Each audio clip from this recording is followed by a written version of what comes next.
They gave me a suitcase for my birthday. Not a trip. Not a warm family dinner.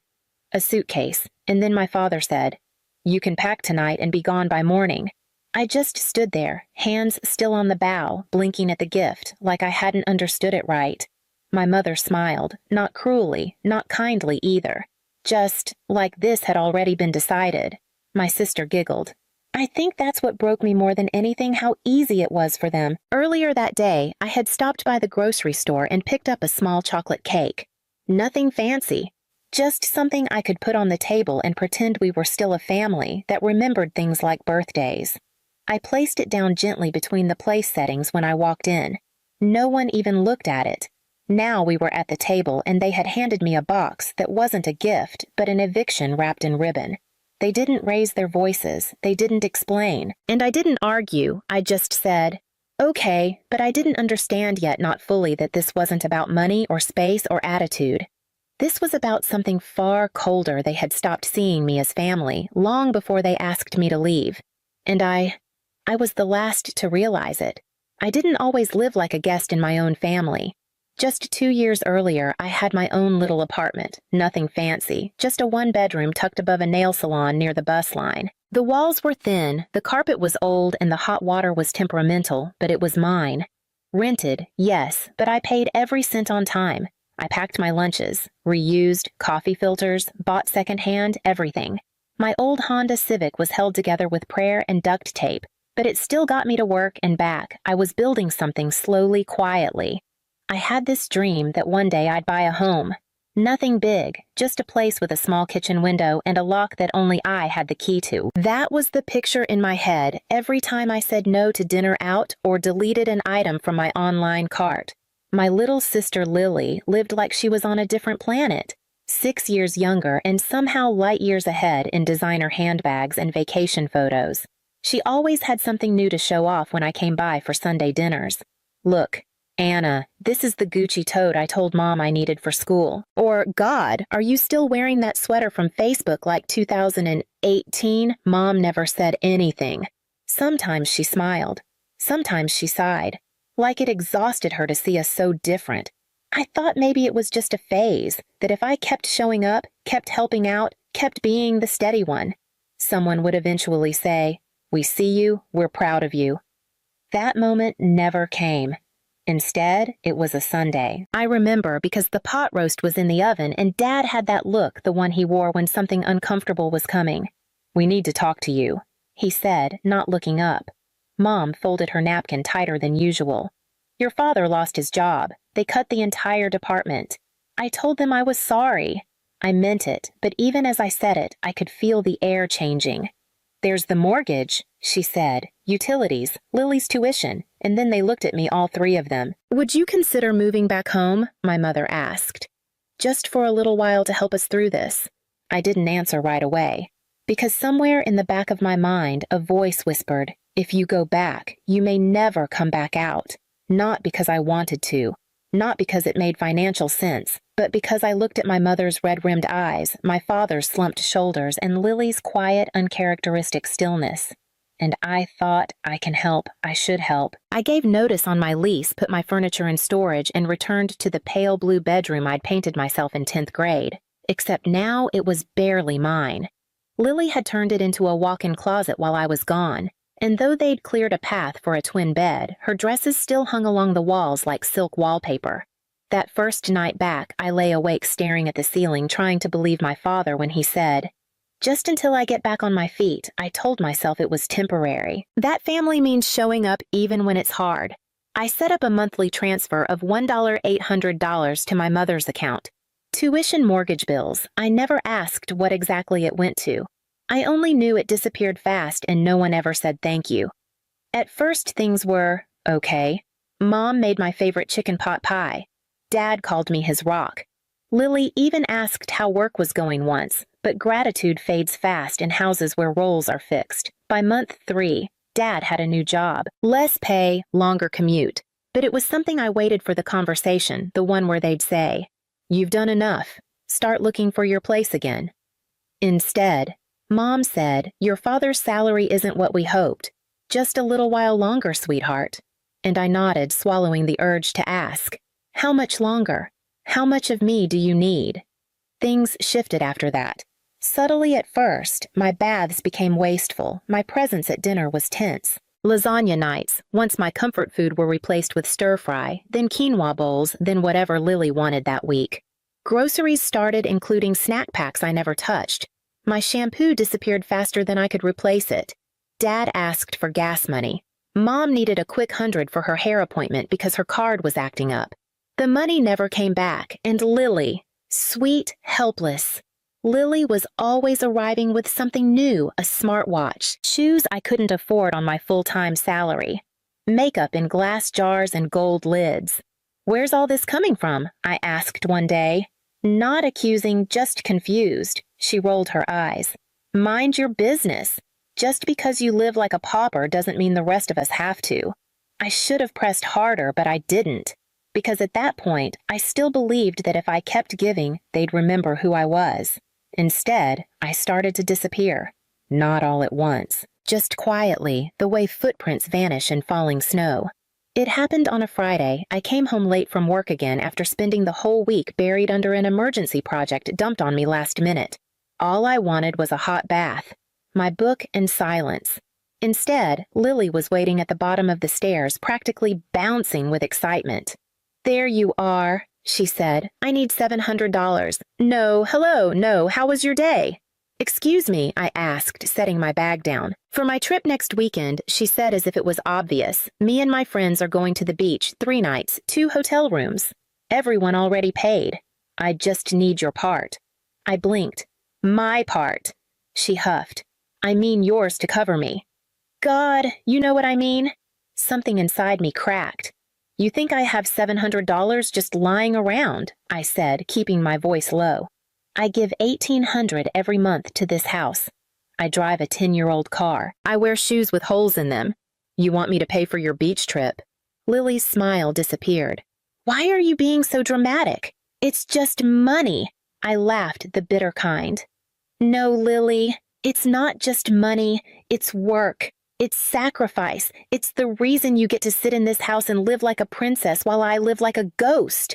You don't have to make it sound like charity," she snapped. "I'm not. I'm making it sound like reality. Maybe if you got a job like I did in college, you'd understand what money actually means."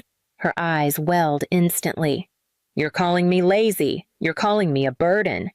I didn't answer. I didn't need to. But she started crying. Loud, performative sobs that echoed down the hallway. Within seconds, Mom and Dad appeared like they'd been summoned. "What's going on?" Mom demanded, wrapping her arms around Lily. "She called me lazy," Lily wailed, face buried in Mom's shoulder. "She said awful things to me." Dad turned to me. Jaw clenched. "Is that true?"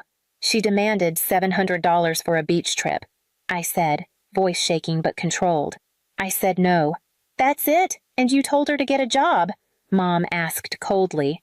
"I told her the truth." "That's not your place," Dad snapped. I stared at them. "Your house is running on my paycheck. I think I've earned the right to say something." And then Mom said it, the thing I'll never forget. "There it is," she hissed. "Every time we ask you for anything, you throw your money in our faces." I looked from one to the other. Their anger. Lily's smug, wet eyes behind her hands. That was the moment I knew. They didn't love me. They tolerated me until I stopped being useful. I walked away without another word, shut my bedroom door, and sat on the bed I'd bought 10 years ago with a student stipend. I didn't cry. I didn't yell. I just saw everything for what it was. And then came the next day, my 27th birthday. No card, no greeting. No one said a word when I left for work. That evening, I walked through the door with a small chocolate cake I'd bought for myself, cheap plastic lettering curling at the edges. And they were there. All 3 of them, sitting at the dining table, dressed nicely. A big box wrapped with a bow sat in the center. Mom smiled. "The birthday girl." She said I set the cake down. "What's that?" Dad pushed the box toward me. "Your gift." I opened it slowly. Inside was a brand new suitcase. Sleek, expensive. Too clean. "Wow," I said, confused. "Are we going somewhere?" They laughed, not warm. Laughter, not even cruel, Just like I was the last one to get the joke. You are, Dad said. Mom leaned forward. Pack your things. You're leaving tomorrow. I didn't speak a word after that. Not when they told me I was no longer needed. Not when Lily smiled across the table like she'd just won. Not even when I heard them downstairs later that night laughing, probably eating the cake I'd bought for myself. I lay awake in the same twin bed I'd once dreamed in as a girl, staring at the ceiling, counting the cracks in the plaster like a prayer. At sunrise, I packed. The new suitcase they gave me held everything that still felt like mine. A few clothes work files, a second-hand laptop, and a photo of me at 18, holding my first paycheck with both hands, smiling like I thought hard work would always be enough. They were still asleep when I called the Uber. I didn't leave a note, just walked out the door and shut it gently behind me. I figured they wouldn't notice I was gone until they needed the next transfer. I stayed at a hostel that week. Bunk beds, shared bathrooms, a hallway that smelled like Lysol and burnt toast, but I could breathe. And after 2 nights of breathing, I texted Carol. Carol was my co-worker, late 50s, sharp tongue, soft heart. She was the kind of woman who called everyone kid, wore thick eyeliner, and always had hard candy in her desk drawer. She didn't ask for details, just sent back.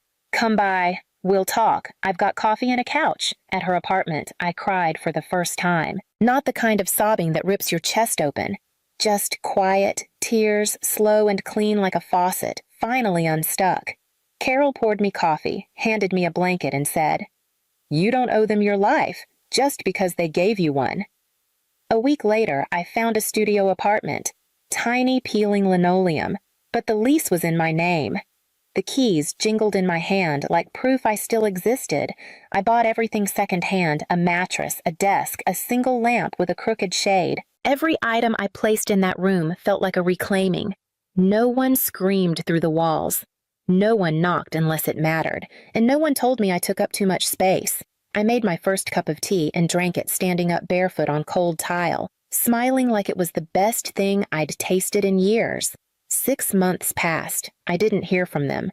Not a text, not an email, not even a fake birthday card sent late to pretend they forgot. And honestly, I was fine with that. I spent my time working late, taking on extra projects, rebuilding the savings account they had drained for 2 years. Without that $800 disappearing each month, my balance grew faster than I expected. I didn't splurge. I still packed my lunches and washed dishes by hand. But now I chose that life. No one demanded it of me. That made all the difference. Then one afternoon my phone rang, an unknown number. I almost let it go to voicemail. I wish I had. Hello, Anna. It's Mom. I froze. Her voice had that syrupy tone she used when she wanted something soft, sweet, practiced. We need to talk, she said. Can you come by the house? No, I said flatly. Say whatever you need now. There was a pause, then a deep sigh. Your father lost his job again. They had another round of layoffs. Things have been difficult. I said nothing. We've fallen behind on payments, she continued. The bank's talking foreclosure. We don't know what to do. I could feel it coming like a storm already forming on the horizon. We're asking you to come back. Just for a while. Help with the bills again. Like before I laughed, I couldn't help it. The audacity was almost impressive. You kicked me out, I said on my birthday, after taking my money for months while lying about your situation. We were under pressure, she said quickly. You know your father. He says things he doesn't mean. No, I said calmly. I'm not coming back. Not now. Not ever. You're our daughter, she said, voice tightening. You should have thought about that before you treated me like an ATM with a birth certificate. I hung up. Over the next few days, the calls increased, new numbers, desperate texts.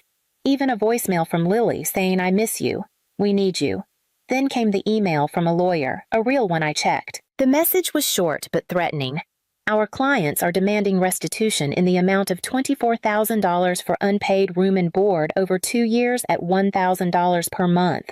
I almost laughed again, but this time I didn't just shake my head. I called James. James didn't waste time. He drafted a letter that same day. It was formal, professional, and devastating. He outlined the $43,200 I'd transferred over 24 months with bank records attached. He noted I'd lived in a half-converted closet, paid all bills without contractual obligation, and had been evicted without notice. His final paragraph sealed it.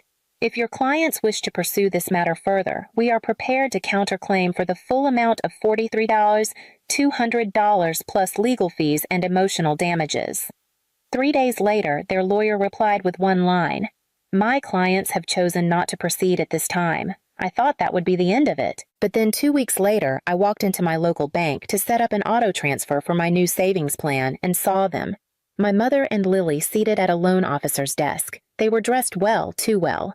Lily had on a blazer that probably cost more than my first month's rent. Mom wore pearls. Both were leaning in close to the banker, whispering with urgency.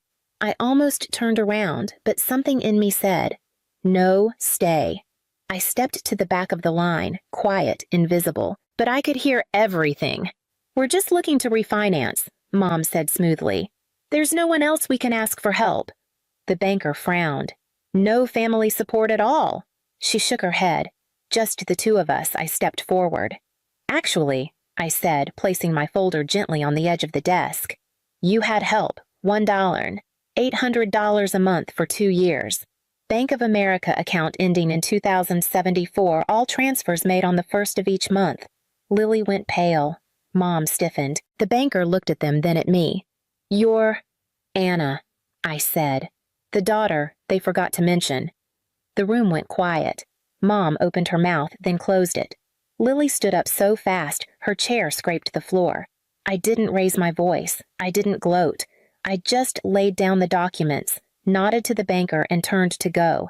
As I reached the door, I heard the banker murmur, "We'll need to update the file." I stepped outside. It was late afternoon, and the sun hit just right, warm and gold, like the kind of light you only notice when you're finally free. That was the last time I saw them. No more calls. No more emails. Just silence, the clean kind, the kind you earn. 1 year later, I signed the papers for my first home. Not a mansion, not a dream house. Just a narrow little townhouse tucked near the edge of an older neighborhood. Creaky steps, crooked mailbox weeds growing through the cracks in the driveway. It was perfect. The keys felt heavier than I expected. Maybe it was the weight of what they meant. This time, I was the only name on the deed. No co-signers, no conditions, no one else holding the door open just to push me through it later. I called Carol first. She showed up with housewarming coffee and a box of lemon muffins. We stood in my tiny kitchen while she inspected the cabinets like a building inspector and said, "It's not fancy, but it's yours." "That's the difference," I smiled. "It really is." Work had gotten better, too. James referred me to a new client, and I'd picked up side projects that gave me just enough extra to breathe. I wasn't rich, but I wasn't scared either. For the first time, I didn't feel like I was chasing survival. I was building something. Every now and then, a relative would mention my parents, how things were rough, how they were behind on Lily's last tuition payment, how the house might go into foreclosure. I didn't react. Not out of bitterness, just disinterest. Like hearing news about strangers from a town you moved away from long ago. I didn't hate them. I simply no longer belonged to them. I had unhooked myself from the idea that blood is a life sentence. Now when I walk through my front door, I don't brace myself. I don't listen for footsteps, don't flinch at raised voices. The silence here is mine, and it's kind. Sometimes I still think about the suitcase. I keep it in my closet, not as a reminder of how they pushed me out, but of how I walked away. I thought I lost everything that day, but what I really lost was the illusion that I was ever loved for who I was. And in its place, I found something better. A home, a boundary, a voice, and finally a life that belongs only to me. Sometimes I wonder if they ever tell people about me, if they say I moved away, if they claim we grew apart, if they sit around the dinner table 2 forks instead of 3, pretending nothing is missing. I imagine Lily still complaining about her professors still taking up more space than she needs. I picture my mother staring at bills she can't quite pay, sighing dramatically into her teacup saying, "It used to be easier when Anna helped," but never saying what really happened, never saying who they chose to push out and why. And I don't need them to confess. I don't want an apology because I never disappeared. I paid the mortgage. I covered the tuition. I kept the lights on when they wouldn't even look me in the eye. I was there every month, every meal, every quiet sacrifice. They just pretended not to see me. Now I don't speak their names, but I leave proof behind, the suitcase still in my closet, the emails archived unanswered. The house I bought mine and fully paid. So if anyone ever asks what happened to the older daughter, the quiet one, the steady one, they'll have to choose. Keep lying or finally admit they lost the only person who ever showed up when it mattered. Because I didn't vanish, I was erased, and now I live beyond the margins where no one can touch me again.